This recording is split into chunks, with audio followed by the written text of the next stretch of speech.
এটা ছিল lazy Sunday. অকাজ ছাড়া কিছুই হয়নি, তাও দেখে নাও।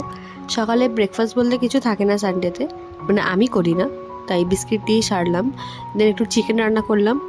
আর লাঞ্চে ছিল আজকে লাইট খাবার, একটু বেগুন ভাজা আর চিকেন, যেটা আমি রান্না করেছিলাম। দেন বিকেলবেলা একটু রেডি সেডি হয়ে বেরিয়ে পড়েছিলাম, কারণ আমরা একটা সিরিজ দেখবো দুজনে একসাথে।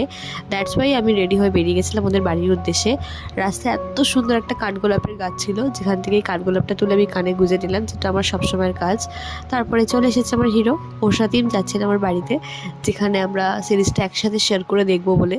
তো ওর বাড়িতে কিউট কিউট বেবিগুলো জন্মেছে, জাস্ট 1 মান্থ হলো। তোমরা দেখে জানিও যে কেমন কিউট এরা।